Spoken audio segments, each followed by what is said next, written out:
escolar.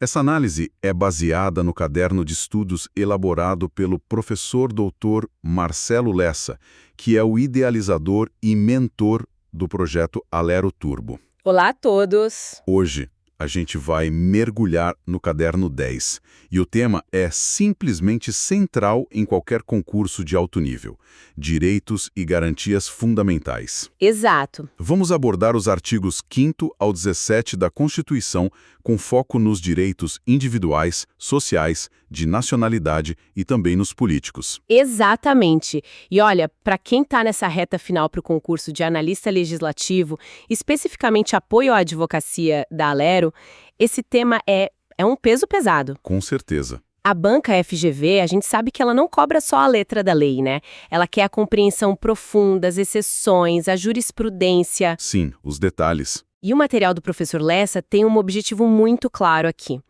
É dominar gerações de direitos, os remédios constitucionais, as regras super atualizadas de nacionalidade e, claro, as complexas inelegibilidades. É o tipo de conhecimento que, no final, define a aprovação. Certo, então vamos descompactar isso, né? A nossa missão aqui é transformar esses tópicos, que são bem densos, em conhecimento prático, direto. Isso. E destacar aqueles pontos que a FGV adora cobrar. É ir além da decoreba, é entender a lógica por trás de cada regra. Bom, para começar, vamos falar da teoria geral dos direitos fundamentais. O professor Lessa organiza o pensamento em dimensões, ou gerações, como alguns chamam. Certo. Isso sempre me pareceu um pouco teórico demais, sabe?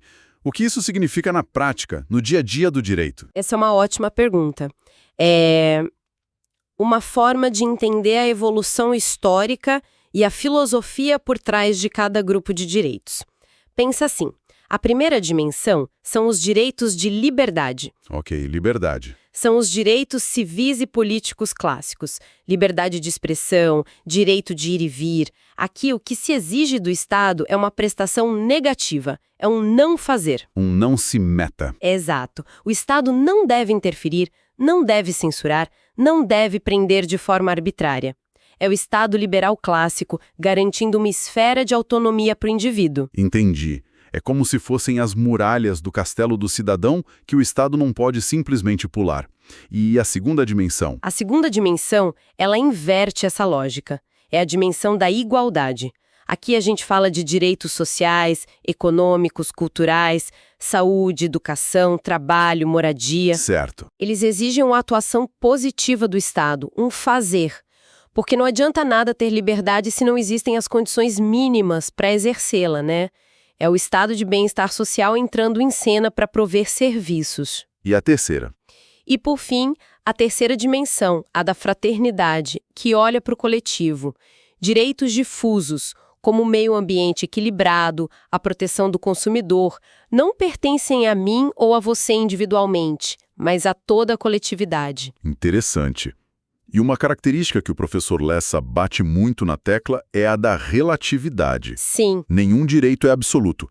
Isso soa um pouco contraintuitivo. Como assim o direito à vida, por exemplo, não é absoluto? Exatamente.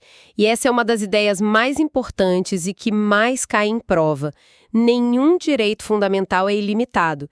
Eles se chocam e é preciso ponderar. O exemplo que você deu é o mais forte. A vida. A Constituição protege a vida como direito fundamental, claro. Mas lá no artigo 5º, inciso XVCV, ela mesma prevê a pena de morte em caso de guerra declarada. Isso mostra que até o mais sagrado dos direitos pode ser relativizado numa situação extrema, prevista pelo próprio texto constitucional. É aqui que a coisa fica realmente interessante. O artigo 5º é o coração da matéria com seus 78 incisos. Nossa, é muita coisa. Vamos focar em alguns pontos que sempre geram dúvida. Por exemplo, a inviolabilidade domiciliar. A regra de que a casa é asilo inviolável parece simples, mas as exceções são um campo minado em provas. Com certeza, a regra geral é o consentimento do morador. Sem isso, ninguém entra. Ponto. Mas as exceções, essas têm que estar na ponta da língua. Quais são? A qualquer hora do dia ou da noite, a entrada é permitida em 3 situações de urgência: flagrante delito, desastre ou para prestar socorro. Certo, urgência máxima. Isso, a quarta exceção, que é o cumprimento de ordem judicial, tem uma limitação de tempo, só pode acontecer durante o dia. E a FGV adora explorar o conceito de casa, né? Vamos para um cenário prático. A polícia está patrulhando e vê um trailer, um motorhome, estacionado numa praça. Eles sabem que uma família mora ali. Tem uma suspeita, uma denúncia anônima, mas nenhum mandado. Pode entrar à força. De forma alguma. Esse é o tipo de aplicação prática que separa uma boa resposta de uma resposta perfeita. Explica melhor. Para fins de proteção constitucional, o conceito de casa é super amplo. Ele abrange não só a residência tradicional, mas qualquer compartimento privado. Pode ser um escritório de advocacia, um local de habitação temporário, como um quarto de hotel ocupado, ou, nesse seu exemplo, o trailer. Entrar ali sem mandado e fora daquelas exceções de urgência seria uma violação de domicílio clara. Entendi.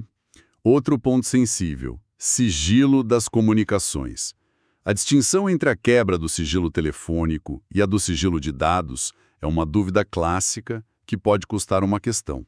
E é uma distinção fundamental, um prato cheio para a banca. O sigilo da comunicação telefônica, ou seja, a interceptação da conversa em tempo real, o famoso grampo, O grampo. esse tem a proteção mais rígida. Só pode ser quebrado por ordem judicial e para fins muito específicos, investigação criminal ou instrução processual penal.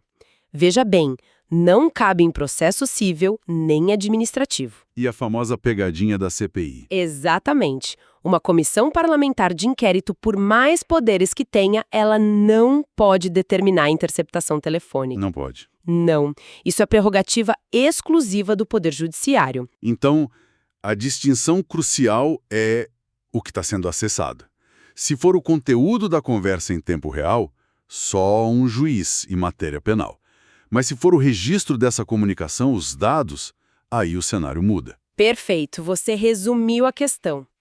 O sigilo de dados, que inclui os registros de ligações, extrato bancário, dados fiscais, tem uma proteção diferente.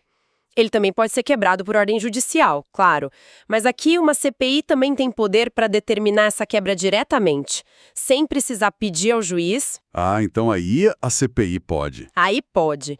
Essa diferença de poder da CPI que a FGV explora. Ela pode acessar os registros, os dados, mas não pode ouvir a conversa, a comunicação. Ok, então estabelecemos esses direitos fundamentais, como a inviolabilidade do domicílio, das comunicações. Mas e quando alguém viola esses direitos? Uma coisa é ter o direito no papel, outra é conseguir exercê-lo. Exato. Isso nos leva à caixa de ferramentas da Constituição, os remédios constitucionais. Bela transição, é exatamente isso.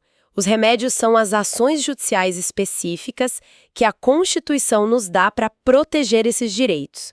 O mais conhecido, claro, é o habeas corpus, o HC. Liberdade de locomoção.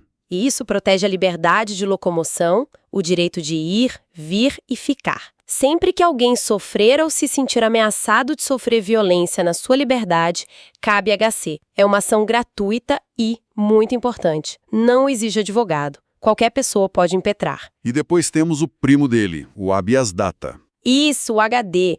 Ele tem duas finalidades muito claras: garantir o acesso a informações pessoais que constem em bancos de dados públicos ou para retificar esses dados quando estiverem errados. Também é gratuito. Também é gratuito, mas tem um pré-requisito que sempre cai em prova. É preciso comprovar a recusa administrativa antes de entrar na justiça. É a súmula 2 do STJ. Não dá para ir direto ao judiciário.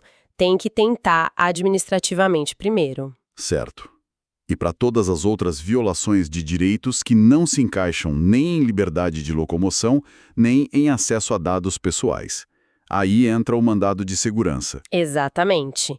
O mandado de segurança, o MS, é o que a gente chama de remédio residual. Ele protege direito líquido e certo, não amparado por HC ou HD. O que significa líquido e certo? Significa que o direito tem que ser comprovado de plano, com documentos.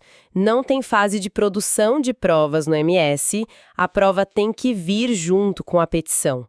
E muita atenção ao prazo. São 120 dias decadenciais contados da ciência do ato que se quer impugnar. Agora, o mandado de injunção, o MI, me parece um pouco mais abstrato. Ele serve para quando falta uma lei, é isso? Mas isso não cria uma tensão com a separação de poderes? O judiciário legislando? Essa é uma excelente pergunta e toca no cerne do MI. Ele é usado quando a falta de uma norma regulamentadora impede o exercício de um direito constitucional. O caso clássico é o direito de greve do servidor público. Que não tem lei até hoje.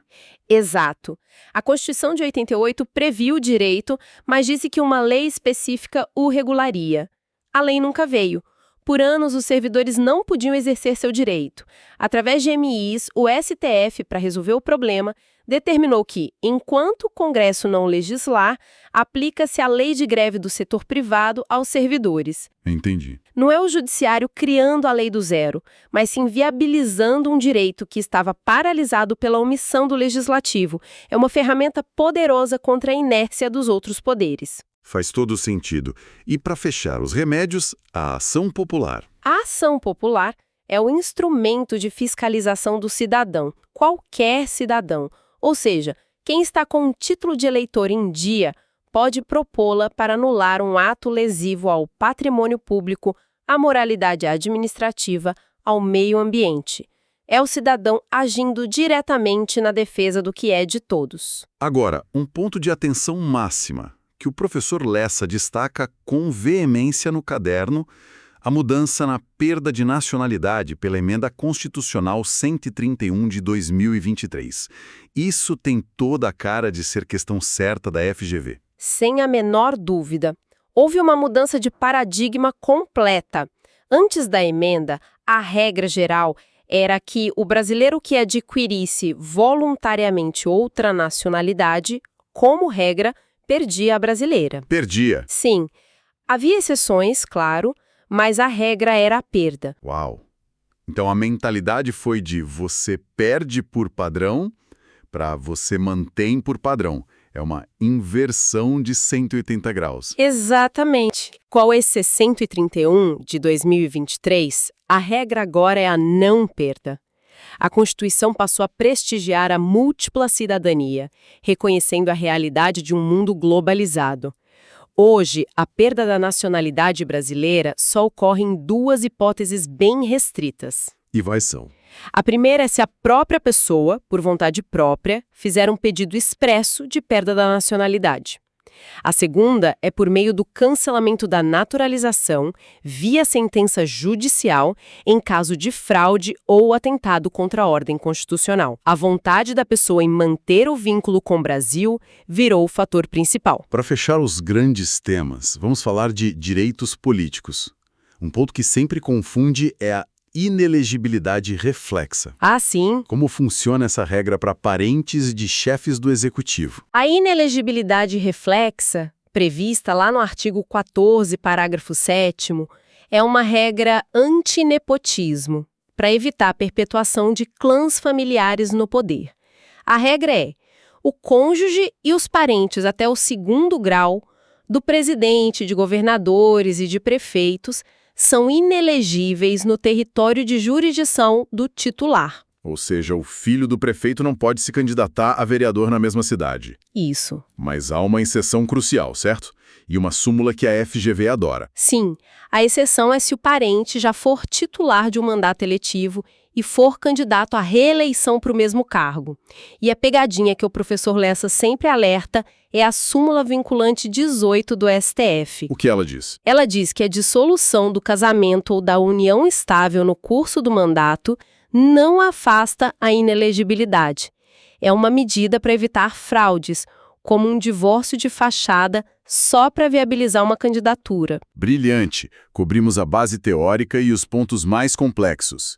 Agora, para fixar o conhecimento, vamos fazer uma rodada rápida, no estilo do fichamento que o professor Lessa preparou. Ótimo. São aquelas perguntas diretas que podem valer pontos preciosos.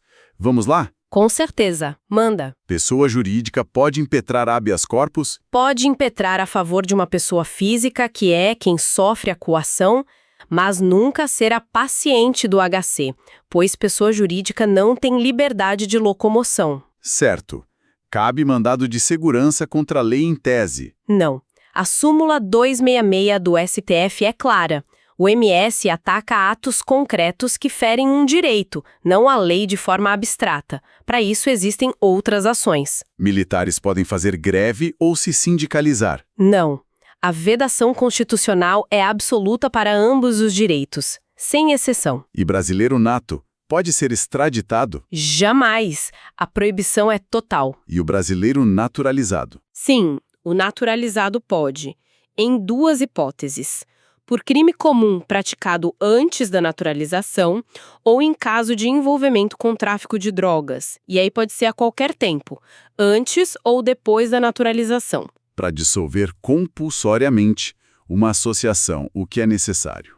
Exige-se uma decisão judicial com trânsito em julgado. É a proteção máxima.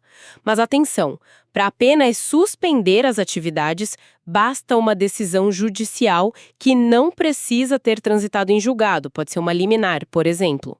Ótima distinção. E para fechar, uma que sempre gera confusão. Condenação por improbidade administrativa gera cassação dos direitos políticos? Não, e essa palavra é a chave da pegadinha. A condenação por improbidade gera a suspensão dos direitos políticos, pelo prazo que o juiz fixar.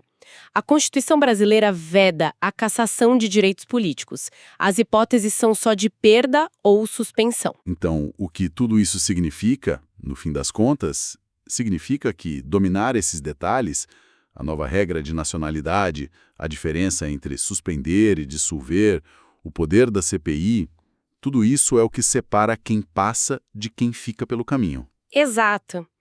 E isso levanta uma questão importante, algo que o professor Lessa sempre busca inspirar. Os remédios constitucionais que a gente revisou não são apenas matéria de prova. Certo. Eles são os instrumentos vivos que garantem que a liberdade e a justiça prevaleçam no dia a dia. Então a pergunta para se pensar é: de que forma o conhecimento profundo desses mecanismos transforma quem estuda, não apenas em um servidor aprovado, mas em um cidadão mais consciente e, de certa forma, mais poderoso? Podcast produzido a partir do conteúdo do projeto Alero Turbo, sobre autoria e orientação do professor doutor Marcelo Lessa. Se esse conteúdo ajudou, não esqueça de se inscrever no canal e ativar o sininho das notificações. Isso mesmo. Assim, o YouTube avisa imediatamente assim que o próximo resumo for liberado. Existe algum tópico específico que gostariam de ver analisado? Deixem nos comentários. Até a próxima! Até a próxima!